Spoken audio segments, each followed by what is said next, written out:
You know, you can look at this as being the glass half full or half empty.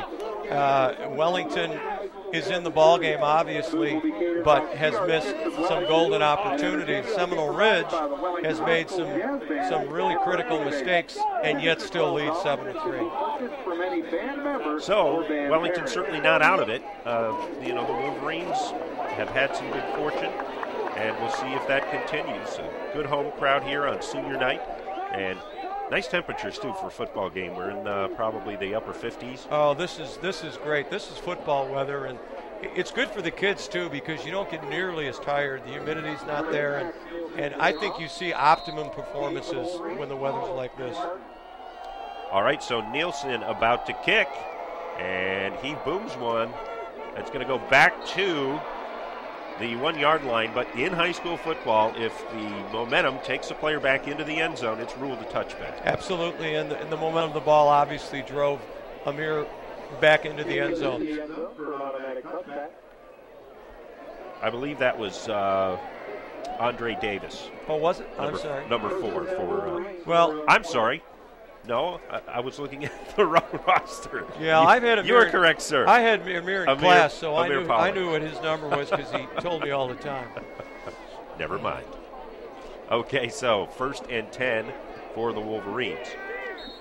Don't have to score on this. Just don't give up the ball in this part of the field. Exactly. I think Seminole Ridge has got 2 timeouts left, and they're a little. Great run. That's a direct snap to Alex DiNardo, who takes off and really finishes that run strong, picks up yardage as he's being hit by several Seminole Ridge players. Oh, that was a really strong run. The direct snap comes to DiNardo, and he's running off tackle to his right. They get good blocking at point of attack by the tackle, guard, and center. Breaks a tackle and there. Breaks a couple tackles there.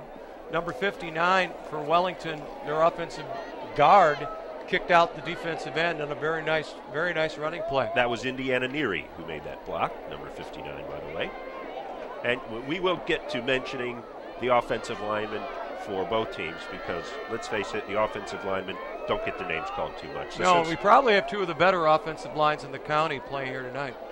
All right, here we go. And to the left this time goes Amir. And a good run around the left side. It looks like it's good enough for a first down. Yeah, Amir showed a little speed getting to the corner and evaded 1 tackle, which got him, I think, enough yardage for the first down. Yep, 6 yards and first down for the Wolverines. So things going a little better on this drive. Yeah, this is what Wellington absolutely needed. They needed to control the ball because the worst thing in the world would be to give Seminole Ridge the ball back with any time in the half. We are expecting this to be a fairly fast game just because of the fact that both of these teams do run the ball so much. Correct. Not a lot of incomplete passes in this game. And it looks like we've got another timeout here. Goes to Wellington with 5:29 to go in the first half. Bill, do you think it's a good call here? You're starting a drive. You're doing well. What is he saying to the kids right now? Well, in that situation right there, I know he was in the wrong formation. He didn't want to be in that formation, or possibly saw something Seminole Ridge did defensively. But they're going to stay on the ground, I think, Dan, because the wind is a factor.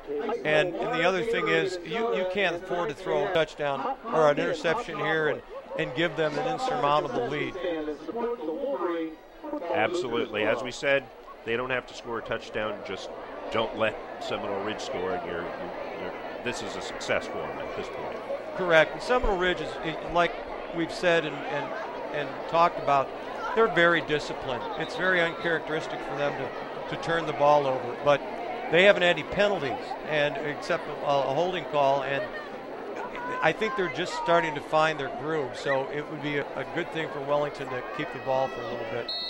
So 1st and 10 from the 31-yard line. And back taking the snap. Several people taking snaps here, and that is a busted play. But luckily, they hang onto the ball. Alex DiNardo, who took a rather poorly executed handoff there from his teammate. It looks like that was Dent Madoma. McDormand. Yeah. It was supposed to be a direct snap timing out with the back coming in motion and coming off tackle, but it looked like the back came to the outside, and it was supposed to be an inside handoff. So, yeah, that was pretty much a mess in the backfield from the get-go. And another thing that you will notice is that the freshman quarterback, Cole Smallridge, is on the sidelines. He is not in the game.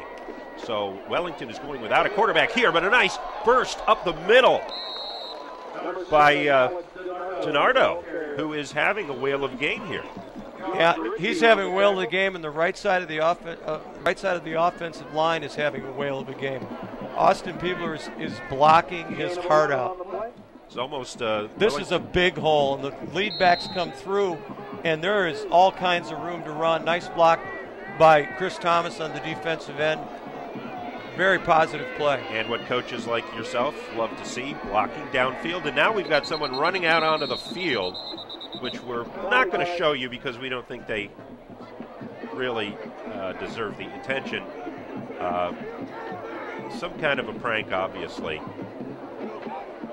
And I'm sure that this person will be escorted out of the stadium. Not a streaker, not to worry. No, and he hasn't got very good speed, so he's going to get caught. I mean, if I'm going to come out in the field, I better be able to jump over the fence real fast. Yeah, he better be able to climb a fence and he's going to get out of here. Oh, he can't get over. He's in big trouble now. Yeah, because he is going to be stopped. Okay, we should probably just ignore him at this point. 4 minutes to go. The game will resume now after a little bit of excitement. I thought that was like a streaker with clothes on. It really wasn't.